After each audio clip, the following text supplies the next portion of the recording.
The twin suns hung low over the golden fields of Eloan, casting long, soft shadows across the quiet village where the breeze moved like a whisper and time seemed to slow. The people lived simple lives, farming the rich alien soil and trading quietly under the shade of the sky-glass trees, their leaves humming with a faint blue glow in the evening light. Among these peaceful settlers was a woman named Anya Vostrikov, a quiet widow who rarely spoke more than needed and lived in a modest house on the edge of the woods with her young daughter, Nadia. No one questioned her past, though her movements were too precise for a farmer, her eyes too sharp, and her silence too heavy, like it was hiding something just beneath the surface. Nadia was cheerful and curious, loved by the village children, and always asking her mother questions about the stars, the old earth, and why their village had no weapons like other settlements. Anya always gave the same gentle answer that peace was their weapon now, but her gaze would drift toward the tree line, as if expecting something to emerge from it. That something came when a shadow fell across the village, not from a cloud but from a massive vessel blocking out the suns, dark and humming with a deep, mechanical growl. People stopped working, eyes lifting to the sky, breath caught in their throats as drop pods began to fall like thunderbolts, slamming into the soil with bone-shaking force. From the smoking craters emerged armored soldiers in matte black exosuits, marked with the blood-red insignia of the Zorak Dominion, an empire known across the galaxies for crushing planets under its heel. They marched forward without a word, weapons humming, scanning the villagers with soulless precision, and demanded obedience in a voice that echoed across Eloan like steel against stone. The village elder, trembling but brave, stepped forward to plead that this was a peaceful place, that they had no interest in war, but the soldier responded by raising his weapon, and suddenly the elder was gone, vaporized into silence. Panic exploded. Mothers grabbed children, farmers dropped tools, but the Dominion soldiers were already surrounding them, herding them like cattle toward the center square. Anya stood still at the edge of the chaos, her daughter clinging to her leg, her face unreadable, almost calm. One of the soldiers approached, barking a command and raising his rifle toward Nadia. The village froze. Anya slowly stepped forward, pushing her daughter behind her, her voice low but cold enough to cut through the air like a blade. "Take one more step toward my daughter," she said, "and you will meet the forest witch." The soldier hesitated, confused. The others laughed. But then the wind shifted, the trees swayed unnaturally, and the ground beneath their boots seemed to breathe.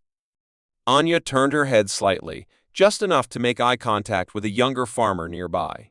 "Take them to the bunker," she said calmly. "Now." Before anyone could react, she vanished into the trees like a shadow, and the hunt began not for the villagers, but for the one woman who had just declared war on the Zorak Dominion without raising a single weapon. They didn't know who she was yet, but they would. Because the legend of the Baba Yaga was about to be reborn, not in myth, but in blood, steel, and silent fury. Deep inside the trees, the world changed. The air grew colder, still, and strangely alert, as if the forest itself had paused to listen. Anya ran through the narrow animal trails like a spirit, her body moving with silent grace and deadly familiarity, her feet knowing exactly where to land, and her breathing measured with perfect control. Behind her, the metallic sounds of pursuit grew louder, heavy boots stomping through the undergrowth, scanners flashing in every direction, soldiers shouting orders in harsh Zorak tongues. But they did not know these woods. She did. Long ago, before Eloan had been settled, before the village even had a name, Anya had walked these very paths and planted something deep beneath the soil, something older than Nadia, older than the village, something sleeping until now. Reaching a mound covered in vines and moss, she crouched and tapped a pattern into a flat stone. The earth clicked softly, then slid open with a whisper of steam. Inside was darkness, cold and waiting. She entered without fear.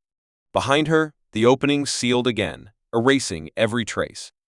Inside, the small chamber lit up with a pale blue glow, revealing walls of ancient alloy and rusted steel earth tech, forgotten and buried on purpose. This was not a shelter. It was a vault. And inside the vault, sealed inside a thick carbon case, was her past. Anya approached it slowly, as if meeting an old friend. Her hands moved with practiced precision, unlocking the case, flipping open the latches, and peeling back layers of protective foam.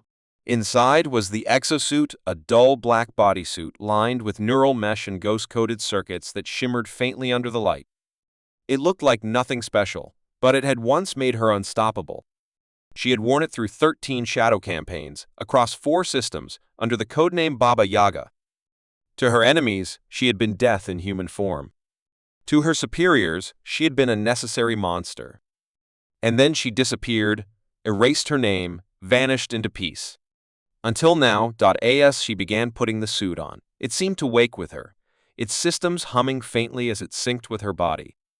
Tiny needles gently pierced her skin, connecting directly to her nervous system. The pain was sharp, but she didn't flinch. She didn't even blink. The helmet slid into place, and with it came the whisper of an old voice, Koshé, the AI companion embedded within the suit. "Operational systems active," it said. "Welcome back, Baba Yaga." Anya didn't respond. She didn't need to. Her silence was answer enough. Outside, the soldiers had spread out in formation, using thermal sensors and motion trackers to sweep the woods. One of them noticed a sudden temperature drop near a cluster of ancient trees. He moved to investigate, weapon raised, eyes sharp. But before he could take another step, something grabbed him from above, something fast, silent, and impossibly strong. His radio crackled once, then went dead. Panic spread quickly through the Zorak ranks. These soldiers were trained killers, armed with plasma rifles, motion drones, and armor that could survive a vacuum. But none of it helped them when the forest turned against them. Trees triggered electromagnetic pulses that fried their HUDs. Ground mines disguised as roots exploded with concussive force, sending soldiers flying. Drones spun out of control, crashing into branches. And through it all, she moved like a phantom never seen, never heard, but always one step ahead. One by one, they were taken. No screams, no gunfire, just silence, and then nothing. Back in the village, Nadia sat quietly in the underground bunker with the other children. The farmer Anya had spoken to Marek was trying to keep them calm, but he was trembling. The older villagers had sealed the door, reinforced the entrance, and disabled all digital signals. They knew better than to interfere. Marek had grown up near Anya's house. He remembered stories. Stories of her walking into the woods and coming back without a scratch, even when wild beasts were reported nearby. Stories of strange lights beneath her barn. He used to think they were just stories. Not anymore. Up above, the Zorak commander, Vale Thorin, stood on the village platform, his expression grim. The mission had been simple: land, secure the area, demand loyalty, extract resources, and move on. They had done it dozens of times across hundreds of worlds. This village was supposed to be easy. But something had gone wrong. Soldiers were vanishing. Equipment was malfunctioning. And reports were coming in that one human, just one, was responsible. It was impossible. But Thorin had been in war long enough to know that impossible meant nothing in the face of old Earth legends. He opened a comm line to orbit and requested reinforcements specifically: tracker units, cybernetic beasts designed to operate in hostile terrain. They were part machine, part animal, and fully lethal. He didn't care who this human was. He would burn the forest if he had to. Within an hour, the trackers landed in smoking pods, snarling and clawing the ground as they were released. Their eyes glowed red, their metal spines rattled with anticipation, and they scattered into the woods with deadly precision. But even they underestimated what waited for them. Anya didn't fight them head-on. She lured them. She used their instincts against them, drawing them deeper into the parts of the forest where even animals refused to go. There, she unleashed the old weapons nanobots that crawled into their systems, hacking and shorting them from the inside.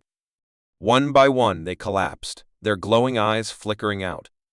Still, one made it through. It caught her scent, adapted faster than the rest, and followed her back to the vault. It lunged from the shadows with incredible speed, its claws slicing through metal, its teeth snapping like a machine gun.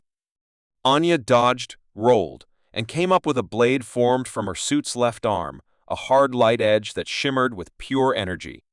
She moved fast, too fast for the eye to follow, and struck once. The beast stumbled. She struck again. Sparks flew. On the third strike, the blade cut deep into its neck, severing the neural link and dropping it like a stone. She didn't stop to look. She had work to do. Back on the command ship, Thorin slammed his fist against the console. Half his forces were gone. The trackers were silent. The forest was winning. He decided enough was enough. He activated the orbital purifier, a weapon designed to cleanse entire regions in fire. A warning sounded, echoing across the ship, but he ignored it. If he couldn't win on the ground, he would erase the ground itself. The countdown began. But up in the sky, something unexpected happened. The purifier's targeting system blinked once, then began flashing red. The countdown paused. Then it reversed. The crew scrambled in confusion, but the system was no longer under their control.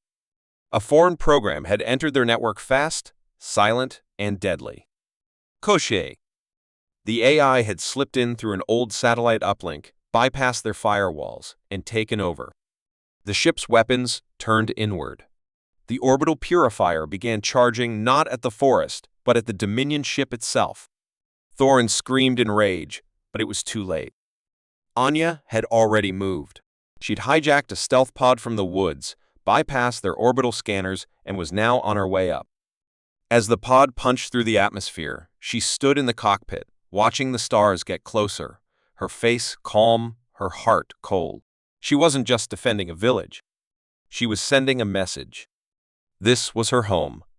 And no empire, no soldier, no beast would take it from her. As the pod neared the ship, alarms blared. Fighters scrambled to intercept, but their targeting systems failed, their engines glitched, and one by one, they veered off course. Koshie was guiding her in, clearing a path of electronic destruction. The pod slammed into the lower hangar with a hiss of steam and screeching metal. The doors blew open. Anya stepped out.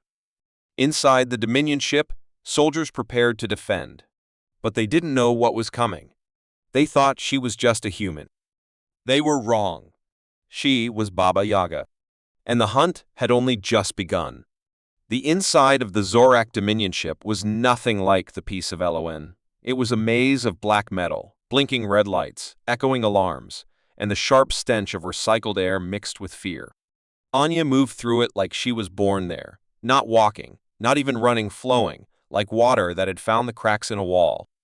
Her suit's sensors mapped the corridors instantly, while Koshie, the AI inside her helmet, whispered updates directly into her mind. Every movement she made was smooth and silent, a deadly dance of muscle, steel, and memory. Enemy soldiers shouted orders, sealed blast doors, and took cover behind reinforced walls, thinking she would come like a regular intruder. But Anya did not play by their rules. She used the ventilation shafts, the blind spots, the maintenance tunnels. She was a ghost in a system designed for war, and she had come to bring it down from within. She didn't waste time. Every guard she encountered was dealt with in seconds, a silent takedown, a precision strike, or a system hack that turned their own weapons against them. Her blade hummed softly in her right hand, a hard light edge shaped by the suit's energy field, cutting through armor like paper. She was not here to destroy every soldier. She was here to cripple the beast at the head. Commander Thoron, the one who had threatened her daughter, her village, her peace. He was not safe anymore. And somewhere deep in the ship, he knew it. Meanwhile, below on Elwyn, the sky remained lit with the afterglow of the drop pods and the faint flickers of battle high above. Villagers had gathered around the communication point, waiting for word from Marek, who had taken leadership in Anya's absence. Nadia stayed in the bunker, though she no longer looked like a frightened child. Her hands were steady. Her eyes were sharp. She kept track of time, power, air supply, and ration levels with quiet focus. Some of the younger children cried softly in their sleep, but she stayed awake, whispering calm words to each one.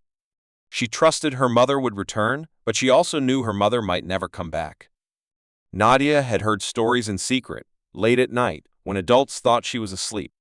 They had called Anya strange things when they thought no one was listening, the ghost of Sol, the one who walked away from Earth's last war, a name that the Federation wiped from files. Nadia never understood why people were scared of her gentle, soft-spoken mother. Now she did. On the Zorak ship, Anya reached the central hub, the command spine where the brain of the vessel rested. Koshé opened sealed doors like they were made of glass, shutting off alarms, jamming surveillance feeds, and even locking Dominion reinforcements inside their own security checkpoints. She had taken control of the ship piece by piece, like a patient surgeon isolating vital organs before making the final cut. The command deck was just ahead. Thorin waited with 6 elite guards, armored head to toe, pulse rifles charged, and auto turrets mounted on the ceiling. He'd turned the bridge into a fortress. But what he didn't understand was that a fortress could become a cage when the enemy was already inside. The lights flickered. Steam hissed from the ceiling. The walls vibrated as the ship's power grid began to fail. Then, without warning, the floor split open as an old maintenance shaft exploded upward, and from it rose the shadow of Baba Yaga. The battle that followed was fast and brutal. The auto turrets opened fire, but Anya's suit shifted into phantom phase, briefly letting bullets pass through her like smoke. She dropped a pulse mine mid-roll, disabling the right half of the bridge. Her blades sliced through 2 guards before they could even raise their rifles. The others attacked with synchronized efficiency, moving as a unit, but she broke their rhythm, targeted their balance, used their momentum against them. One fell, then another. The last 2 tried to flank her bad idea. She disabled one with a shoulder strike and used his falling body as a shield from the other. In under 30 seconds, all 6 were down. Thorin stood alone, back against the main console, weapon shaking slightly in his hand. He was not afraid of death. He had killed thousands. But in that moment, he wasn't looking at a human. He was looking at something older, darker, something shaped by war and silence and fire. "What are you?" he hissed, stepping backward. Anya said nothing. She stepped forward slowly, eyes glowing faintly through the visor, and reached out with her hand. Koshi sent a wave of static through the ship's core system, disabling everything except one emergency pod, Thorin's pod. Then Anya spoke softly. "You will leave this world. You will tell your people. Elowin is not prey. Earth is not dead. And I am not gone." With that, she launched him into space like garbage. No killing. No revenge. Just a message wrapped in humiliation. Back in Elowain, the night sky flashed bright as the Dominion ship began to spark and collapse. Its orbit destabilized, its power core overwhelmed by Koshi's final virus. Anya escaped in a silent drop shuttle, barely visible as it glided down like a falling star. It landed near the forest edge, just outside the bunker. Nadia was the first to hear the sound. She ran out before anyone could stop her, straight into her mother's arms. The reunion was quiet, wordless, and full of the kind of understanding only blood could share. Marek and the others soon joined, their faces filled with awe and fear. Anya looked at them calmly. "It's over," she said, but no one truly believed that. This was only a pause in the storm. Days passed. News spread. Somehow, word had escaped through channels even Koshi hadn't touched. Other human colonies began whispering the story. A peaceful village, attacked by the Dominion, defended by a woman from Earth's forgotten wars. They called her a legend, a myth, the ghost of vengeance. The Zorak Dominion, humiliated and cautious, pulled back their fleets from several human sectors. Their leadership denied the incident. But in hidden war rooms and command ships, her name was spoken with unease. Baba Yaga was real, and no one wanted to be the next to find her. Anya returned to her quiet life, though nothing was the same. The villagers treated her with a strange mix of gratitude and distance. They were safe, but they would never see her as just a mother again. She understood. She didn't want their fear, but she accepted it. She had chosen peace once. Now she chose watchfulness. Her suit was sealed away again, not in the ground this time, but beneath the floor of her home, always nearby, always ready. She planted vegetables. She rebuilt her barn. She taught Nadia to fight. The forest remained silent, as if remembering what it had seen. The glass leaves shimmered with morning dew, and the sky sun rose slowly over Elowen. Peace had returned. But so had the legend. And in the stars above, many watched, some with fear, some with anger, but just a few watched with hope, because they knew humanity was not done. And the Baba Yaga walked once more. The stars were quiet again, but only for a moment. Somewhere in the void above Elowain, ships stirred in the cold dark, machines hummed like hounds scenting blood, and voices far more dangerous than Commander Thorin's began to whisper across encrypted frequencies. Anya had crippled a Dominion vessel, humiliated one of their high officers, and exposed a lie they had worked centuries to build, that Earth and its old ghosts were gone. She had reminded them of something they feared but pretended to forget. Humans, when cornered, did not surrender. They evolved. They adapted. And when needed, they became monsters to match the ones sent to destroy them. In the shadowy depths of the Zorak High Chamber, a council gathered. 12 commanders, each one responsible for an arm of the Galactic Occupation Network, sat in silence as surveillance footage played on a black wall. The screen showed the ship breach, the tracker units falling, the bridge cleared in seconds, and then her. A woman in black armor. Eyes glowing. Movements smooth as smoke. A name appeared below the footage, burned in red: Baba Yaga. Half of them refused to believe it. That was a ghost story, one hissed. Earth burned itself out a century ago. The woman is a relic. But the High Warden, a tall being with silver skin and molten eyes, said only one thing: send the executioners. And with that, the sky above Elowen was marked for fire again. On the ground, Elowen had returned to its rhythm, though tension buzzed in every breeze. The villagers tried to resume their lives, fixing tools, tending fields, teaching children, but the fear beneath their skin would not leave. They walked past Anya with silent nods, eyes down, unsure how to balance the image of their gentle neighbor with the one who had descended from the sky like vengeance wrapped in steel. Anya noticed, but said nothing. She did not blame them. Fear was a survival instinct, and if it kept them alert, alive, and quiet, it served its purpose. She continued training Nadia in the early mornings, when the world was still misty and half asleep. The girl had sharp reflexes, a quick mind, and a deep well of focus that reminded Anya too much of her younger self. Nadia rarely smiled now, but she learned quickly. She was strong because she had to be, and in some quiet part of Anya's heart, that broke her. Peace had been her gift to her daughter. But now that peace had cracks, and from space, something worse than soldiers was coming. They arrived without a sound. No warning. No light. No atmosphere burn. Just shadows in orbit, 3 ships shaped like daggers, drifting like ghosts. These were not warships. They were culling blades, silent crafts used only when diplomacy was no longer an option.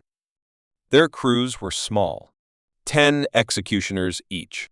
Enhanced beings pulled from the deepest parts of Dominion territory, cybernetic killers who lived only to erase threats. Unlike soldiers, they did not seek victory. They ensured extinction. And now they had come for Elowen. Anya felt the pressure in the air before anyone else. She was weeding her garden when her ears popped slightly, just enough to make her pause. Birds vanished into the trees. The forest went quiet. The wind stopped. And high above, 3 silent streaks crossed the sky, quick, thin, deadly. Her heart shifted in her chest, like it had dropped through her ribs. They were here. Not scouts. Not soldiers. No warnings this time. This was extermination. She moved instantly. Nadia was already running to the bunker when she arrived. Marek met her halfway. "We heard something. What is it?" he asked, eyes wide. "Evacuate everyone underground," she said. "Don't argue. Just move." He didn't argue. They all obeyed now because even though fear made them nervous, trust had been carved into their bones. Anya moved to her house, opened the floor, and activated the suit again. It responded like an old friend waking from a nap, fitting her body perfectly, syncing with her heartbeat. Koshi? She whispered. Online, the AI answered. We have guests. She stepped outside, the visor sliding down with a soft hiss, her blade forming instantly in her hand. The air began to tremble. A low hum started, not from the sky, but from the ground. A ripple spread through the soil like thunder with no sound, shaking dust off trees and drawing tiny cracks across the surface. Then they rose. The executioners didn't land, they emerged, pulled up by stealth pods hidden beneath the surface days earlier. 10 figures in bone-black armor, faceless, each one holding weapons that shimmered like light caught in a scream. They scanned the area without speaking. Then they moved. Fast. The first one lunged at her from behind, but Anya twisted midair, grabbed its wrist, flipped it over her shoulder, and sliced through its spine before it hit the dirt. It didn't even bleed, just sparked and shuddered before collapsing like a puppet cut from its string. The others didn't pause. They circled her, coordinated without sound. One went low. Another high. A third shot, a beam of ice blue energy straight at her face. She deflected it with her blade and rolled left, catching a kick to her ribs that would have shattered bones without the suit. Pain flared, but it kept her sharp. Koshi guided her hands, analyzed weak points, and calculated timing down to the nanosecond. She didn't just survive. She adapted. Within 60 seconds, 3 were down. But the rest were faster now. Smarter. They changed tactics, using terrain, cloaking, and distortion fields. She got slashed once across the back, then grazed by a heat lance that melted a tree behind her. Her systems warned of damage. Koshi rerouted power, accelerated healing, and pushed adrenaline into her bloodstream. She gritted her teeth and pushed harder. She wasn't fighting for glory. She was fighting for every child hiding underground. But something else was happening, something she didn't plan. Nadia had disobeyed her. The girl had left the bunker, circled around, and now stood on a ridge overlooking the battle. She held nothing but a signal spike, an old tool Anya had kept in storage. It wasn't a weapon, but it could send one message into deep space, once. Nadia didn't know how to fight like her mother. But she knew this. If help was ever coming, it had to be now. She jammed the spike into the ground, activated the sequence, and pointed it at the sky. A burst of light, a silent scream, shot into the clouds. One of the executioners noticed. It turned, moved toward her, but that was a mistake. Anya saw it. Her rage burned cold. She reached it before it could take a second step. Her blade slid into its neck, then twisted hard.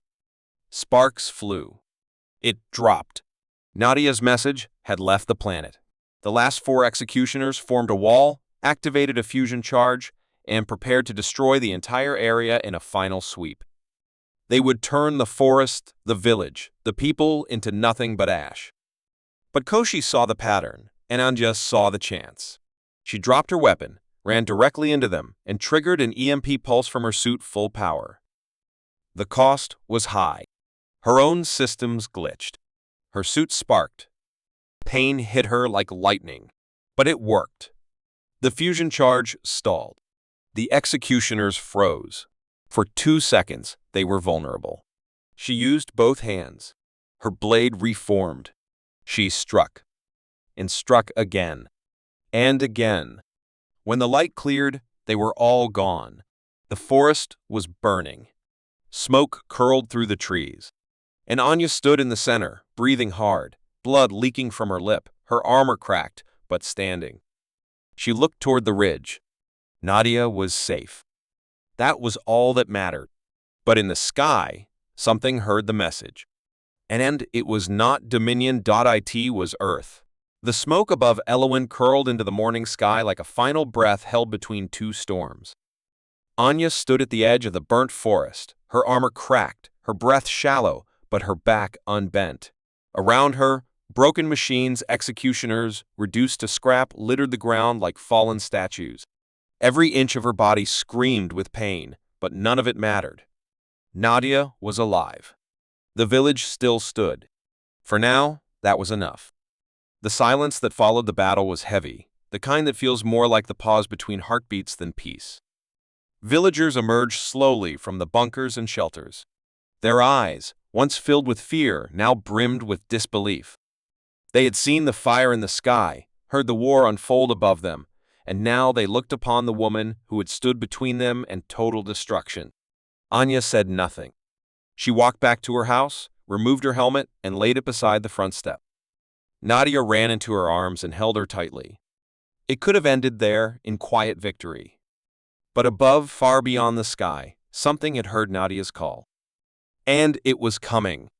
The first signal arrived as a soft hum in Koshi's network. Anya noticed it immediately. A code she hadn't seen in decades. Encrypted in a way only one group ever used. Old Earth military. Not Federation. Not rebels. Not colonists. Something older. Something buried. "Koshi," she whispered. "What is that?" The AI replied after only a moment of silence. Origin confirmed. Deep orbit retrieval code. Cross-referencing archives. Signal matches Ghost Fleet protocol. Anya froze. The Ghost Fleet. It was real. She had been part of its early creation, Earth's last failsafe. A secret fleet of ships, advanced beyond anything publicly known, hidden at the edge of the solar system, programmed to stay in cryostasis until called by a signal with exact human biodata. A resurrection key. A myth, even among warriors. But now, after 100 years of silence, the key had been used. By Nadia. The villagers noticed changes quickly. The stars above Elowen no longer stayed still. Something large was shifting in orbit, hidden behind cloaking fields, but close enough that animals began to act strange. Birds flew in circles, insects went silent, and the wind carried an odd scent of static and ozone. Anya moved to the forest edge every night now, watching the sky. Waiting. Koshi had begun intercepting Dominion panic signals. The loss of the executioners had not gone unnoticed. Worse, it had stirred political factions within their empire. Some wanted to retaliate. Others wanted to withdraw. But most were just afraid. The name Baba Yaga was being passed like a virus. And now, human signals' true Earth-based codes were active again. The Dominion did not know what it meant. But Anya did. And then, 5 days later, the sky opened. It began as a ripple in the stars, a distortion like a tear in glass. Then came the thunder, silent from the ground, but shaking the trees, the soil, even the bones in the villagers' chests. A shape emerged from the distortion. Then 2. Then 10. Then 100. Massive, elegant. Ships, black as space, glowing faintly with blue lines and old Earth insignias etched in metal. UNSA, Solar Command, Ghost Protocol. They took formation over Elowen like sentinels called from a forgotten age. And with them came voices. Anya received the first hail. A simple phrase, in a language only a few still spoke fluently. Fleet awakening complete. Confirm identity, Agent Echo 9. Her hands trembled. She hadn't heard that name in 40 years. Slowly, she replied, Echo 9 confirmed. Baba Yaga standing by. There was a pause. Then the voice returned, different this time. You're alive. Then Earth lives too. That was when the world changed. The villagers gathered on the ridgeline, eyes wide as entire warships settled into orbit, their engines humming with ancient tech. Dropships descended slowly, carefully avoiding damage to the land. From the largest ship came people, humans, yes, but enhanced, preserved, trained. Warriors from Earth's past who had been sleeping in cryo for 100 years, waiting for the call. They walked like soldiers, but looked like myths. And when they saw Anya, many of them saluted. Some wept. Others simply stared in disbelief. We thought you were dead, one whispered. We buried your file. Anya said nothing. She walked past them and placed her hand on the hull of the flagship. It was warm. Real. The Dominion would not ignore this. And they would not come in small numbers next time. In the following days, Earth's Ghost Fleet established a defense network around LON. Shield satellites. Orbital mines. Relay drones. Koshi uploaded new data to the fleet's mainframe, updating them on the state of the galaxy. Dominion maps. Federation shifts. Refugee movements. The AI moved like a storm inside the fleet systems, making them smarter, faster, harder.